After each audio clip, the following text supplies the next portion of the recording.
Hi Aaron, so you've been announced as returning to the Bellator cage on June the 22nd at the SSE Arena here in London. How happy are you to be coming back?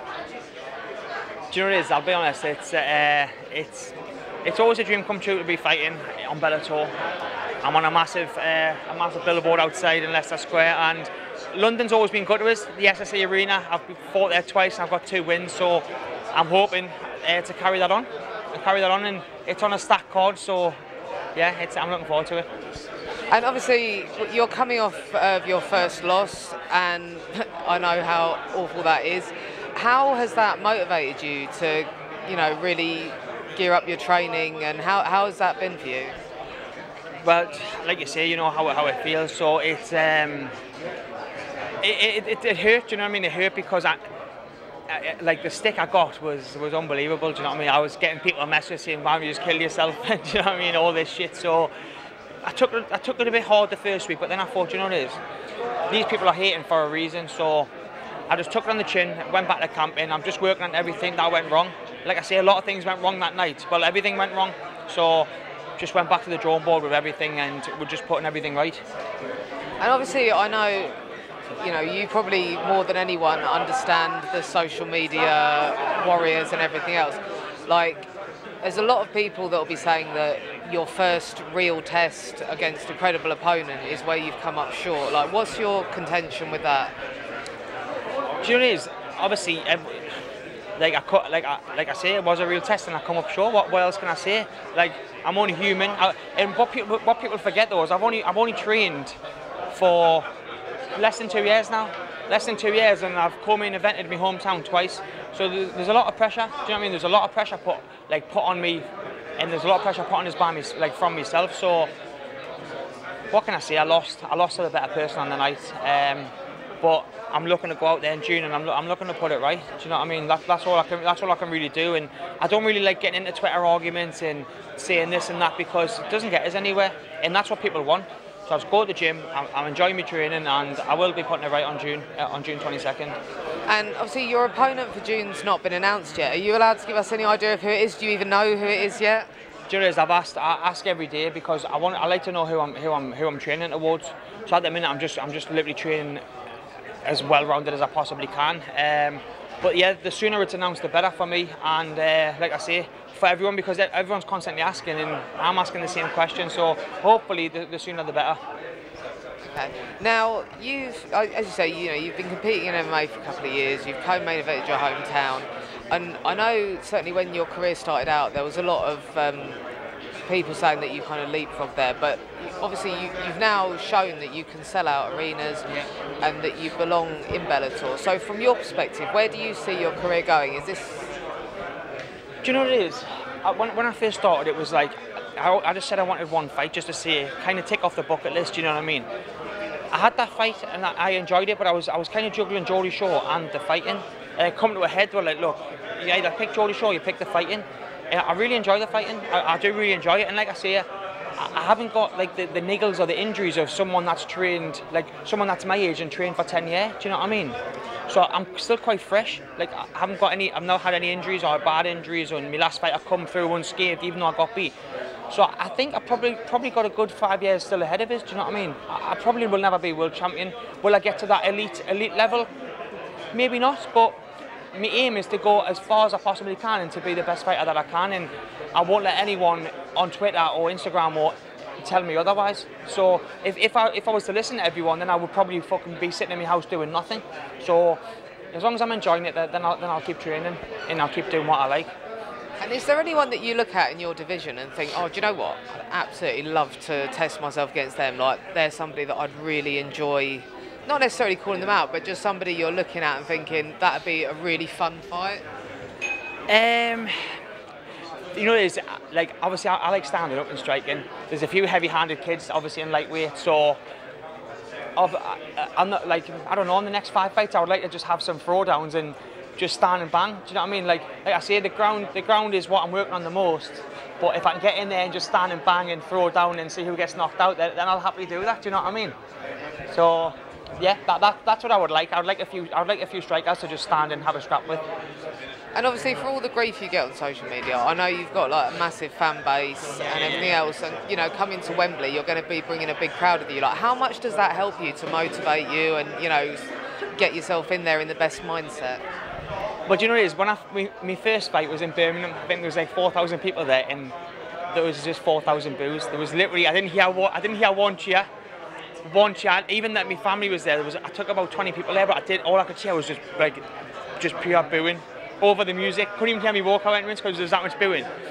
So obviously, for a first fight, that's quite intimidating. Like, some people are having them in local gyms or sports halls in front of a few hundred. So 4,000 people booing. I just thought, what the fuck am I doing here? Do you know what I mean? What am I doing? So got through that one. The second fight, there was a half and half, and then it started to get kind of progress a bit more and more. And I think now it's like maybe 50. It'll probably be 50-50 in London. Some hate, some love, but they're still there watching, so I don't really mind. You've got to have a little bit of hate, I suppose. To be fair, I think that's normal whenever you fight anywhere, but your hometown. You're never going to have, even in your hometown, you're never going to have 100% support. You know what I mean? There's always going to be 10% that aren't going to support you. But like I say, as long as it's not all booze, let the first one. I'm not really that bothered. And in terms of your training camp this time around, like, how's it been going? Is there anything you've been focusing on where you looked from your last fight maybe and thought, do you know what, that's something I really need to be working on now? Do you know what it is? It was the, I'll be honest, I think the whole fight was shocking. Everything I'd sparred so many rounds with wrestlers for the takedown defence, and I'd done so much, and I think I beat myself up before I even got in there. I was walking out thinking, I can't lose this, can't lose it. And I don't know, it just my hands were sloppy, and he was easy getting takedowns, and everything I worked on, I didn't do at all. So it was just a shocking performance, and one that I would really like to put behind us and move forward, because I know that I'm a better fighter than what I've shown. And to me, when I watched that fight back, it looked like I had never trained a day in my life. That's what I personally think.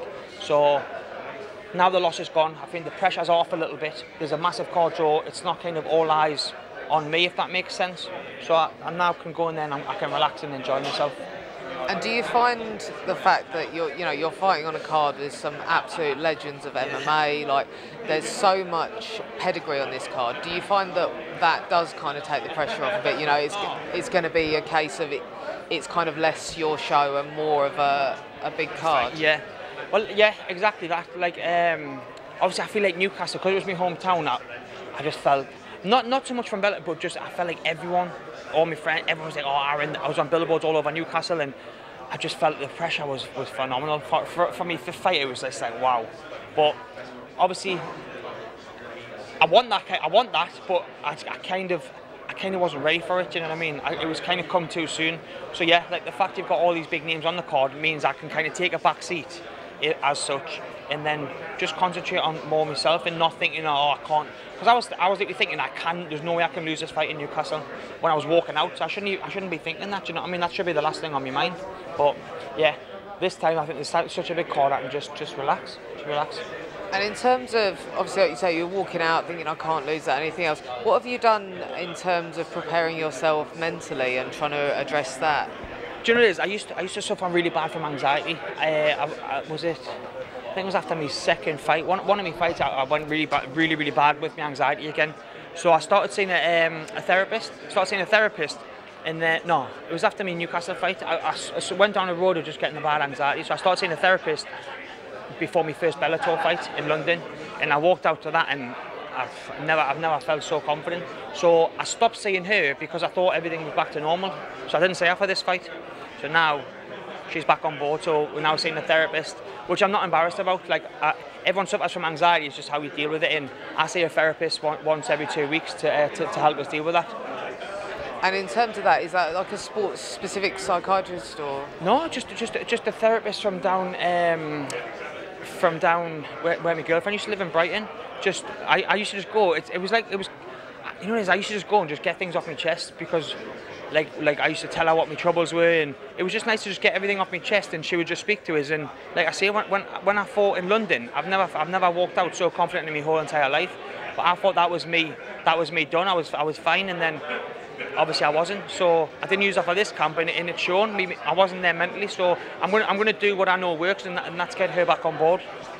And obviously, in terms of, I mean, it's a big thing at the minute, you know, mental health, especially around men speaking out about it. Like, do you feel that in your position as kind of an athlete on the platform you are, that it's an important thing for you to discuss? Do you know what it is? Like, obviously, as a fighter, you're on a platform where everyone wants you to feel, and there's a lot of pressure, do you know what I mean? And anxiety, I'd imagine there's a lot of people in this room, fighters, that suffer from it, do you know what I mean? Well, do you know what I mean? Exactly. And obviously with me, I'm on a pedestal where so many people want us to fucking fail and want us to get hurt, do you know what I mean? So that used to really, like, that's why I don't really stay on Twitter much, because everything I would read, I would take to heart. And that's where my anxiety would kick off from. So now I just do everything that was causing me anxiety, I just stay away from. And I see the therapist, and she just starts to bring us back to level ground and get my mind strong again. Brilliant. And just one other question. Speaking as a fan, not a fighter now, Bellator have signed some absolutely cracking matches. There's some really, really interesting fights coming up on your card and others that are coming in the future. What fight are you most looking forward to sitting down and watching as a fan over the next few months? I'm going to say MVP, Douglas Lima. That fight, just, you know, there's Lima, because obviously I've met MVP like numerous times, and I really like him as a fighter. But that Douglas Lima is an absolute beast. So I think it's going to be MVP's hardest test to date. And yeah, that's one of them that I'm really looking forward to. Any prediction for it? I'm going to have to say MVP, only because I've spoke to him, and I'd be very disappointed if I was fighting someone not from England and he went against us. So I'm going to go for the English. Brilliant. And what do you think his chances are in the Grand Prix? I think he's a cracking fighter. Do you know what I mean? He hasn't got that record for no reason, but he's in there. He's going to be in there with the best in the world. So this will show everyone where he's at. And like I say, for an Englishman, I hope he can go all the way. Wonderful. Listen, thank you so much for your time. Thank you very much. Thank you.